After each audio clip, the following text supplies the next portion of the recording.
what's up team?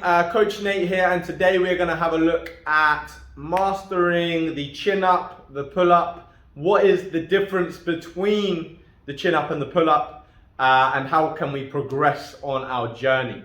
Okay, the chin up and the pull up are fantastic exercises for building upper body pulling strength, and an exercise that many people struggle with. So when you can master pulling up your own body weight, that is a clear sign you are making some progress in the gym. Okay, so the first thing we're going to take a look at is what is the difference between a chin up and a pull up. So generally a chin up is where we are going to have our hands facing backwards towards us. Okay, so if I'm up on a bar, I'm like this with my hands wrapped around the bar instead of overhand grip here. The main difference between the chin up and the pull up is generally, for most people, the chin up is going to be easier because we're going to go quite narrow with this, and we're also going to get some extra support from our biceps. So rather than just using our kind of lats as the main muscle, a couple of things. Our levers, our leverage, we're a bit closer, but also as I'm pulling, I'm getting a bit more support from my biceps, which make this an easier exercise. A pull-up is generally where we're going to go overhand, so we're going to go this kind of grip here, and we can play around with the width of it. Again, the wider I go, generally the more demanding, the more challenging it's going to be, because it kind of isolates. Here, I've got less leverage, so when I'm in here, it's a little bit closer and tighter. Out there, I'm really just using those lats. It makes it a bit more challenging. So let's just take a quick look at how to do them. First off, I'm just going to go on a chin up. So here, it's slightly different. It's not just a bar. We've got different grips. So we've got different handles, which can be quite good. We can play around. If you've just got a bar, then it's quite simple, chin up or pull up.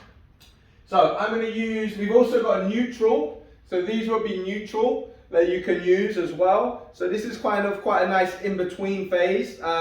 Generally, again, neutral is going to be quite good for the shoulder because it's quite a comfortable position. We're not internally or externally rotating too much. Okay, so chin up, hands on. Nice strong grip. Okay, legs can be straight out in front of us. Shoulders back.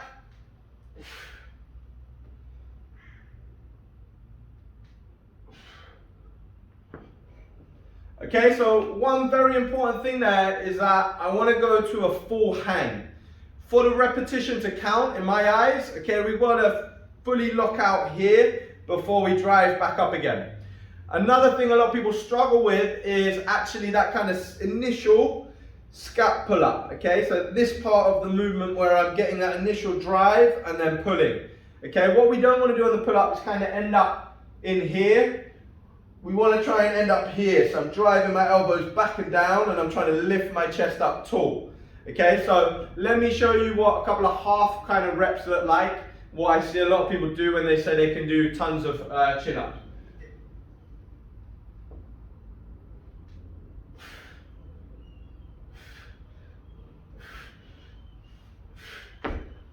Okay, so some people might say they can do 20 reps, but if your 20 reps are like this, or even if you're getting to here but not feeling locking out, that's going to make quite a big difference. You're going to be able to do a lot more. If you really want to get good, try and work from that locked out position all the time. One other thing that I would say is quite important on there, just practice doing scap chin ups. So in your warm up, okay, on here,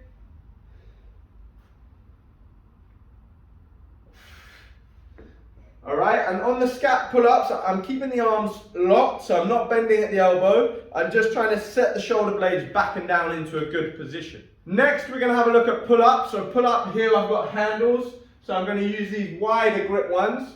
The reason I'm not doing it facing the camera is because I'm going to hit my head on here. Alright, so usually on a bar, it's a bit different, but on here, there's one way to do it, and that's going to be facing this way. So on the pull-up, wider hand. Nice strong grip. Okay, my legs are long. I want my legs together.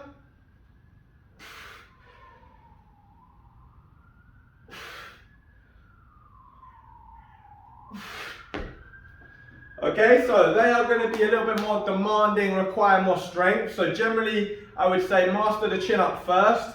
Once you get good at the chin up, you build some strength, then you can switch the grip, start moving on to pull-ups.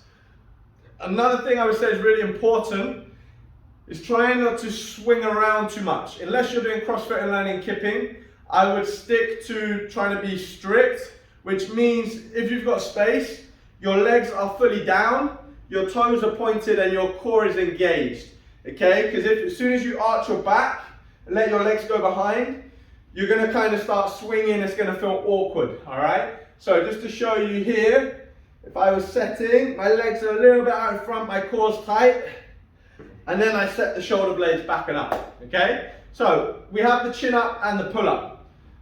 If you cannot yet do them, all right, a good way to start building up, first would be bodyweight rows to build some strength in the back. Once you get good at them, then we can start using a band as a good way to assist us. In some gyms as well, they might have like an assisted chin-up machine where you can choose the amount of weight that you use and put your knees on it. So today I'm going to show you how to use a band. If we've got handles, so if you've got a rig like this, then you can simply go around the handles like that, okay? From there, that's going to be quite hard for me to get my leg in by myself. So either I'm going to stand on something like a box, or what I can do for this, I've got these I can stand on. So I'm going to come up, wait, I'm going to get one leg inside it, okay, make sure it's around the middle of the foot. I'm going to wrap the other leg around it, and then I can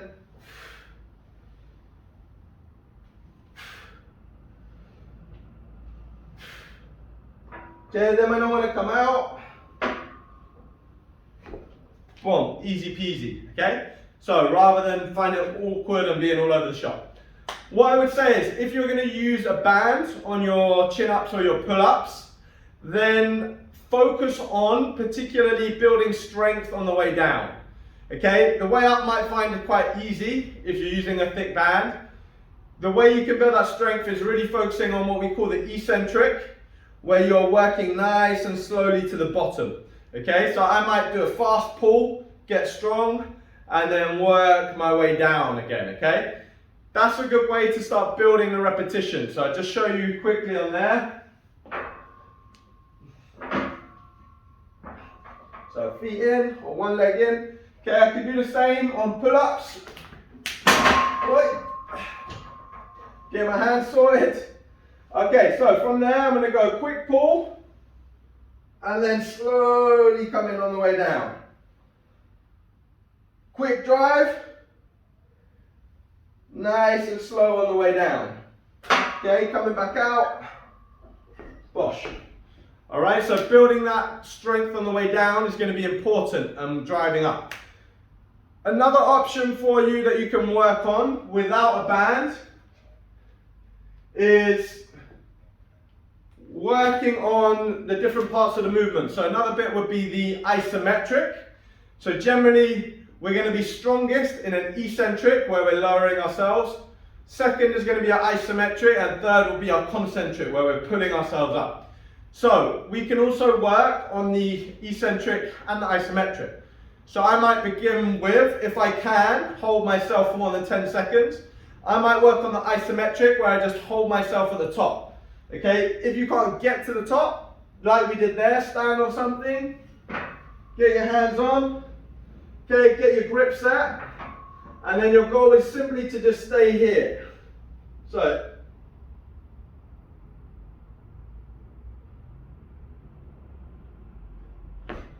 okay, if you can't hold that for at least kind of 10 seconds, then I would suggest that you do that with a band, okay, and you can work on holding that with the band. The final other option we can work on is called an eccentric, which is kind of, again, if you can't hold yourself at the top for very long in the isometric, try and go down as slowly as possible. Okay, so if I am in here, I'm going to just go neutral grip. Okay, and I might work 5 seconds to the bottom. 5, 4, 3, 2, 1. Reset. 5, 4, 3, 2, 1. Okay, and now I'm just working on being nice and controlled on the way down. Okay, so there you go. That's a nice systematic process for you to build strength in your chin-ups and your pull-ups. I would start with either just isometrics or eccentrics with a band. Then you can take the band away or work on the concentric with the band. Once you've got good at that, then you can start working on the concentric chin-ups without, so just working repetitions. And then eventually you can move to pull-ups. And then you can add in a variety. You might do pull-ups with a pause. You could do fast pull-ups. You could do weighted pull-ups. There's so many different options. Try and get, if you're doing repetitions, try and get to at least 10 to 15 before you move on. So if I'm doing with the green band and I can get to 15, then move to a slightly thinner band. Then a thinner band, then I get down to body weight and keep building, okay? Once I can do 10 to 15 with my body weight, then I can add some weight into it as well. Hope you enjoyed that and found it useful. If you struggle with your chin-ups and pull-ups, then hopefully that is a nice process for you to start improving.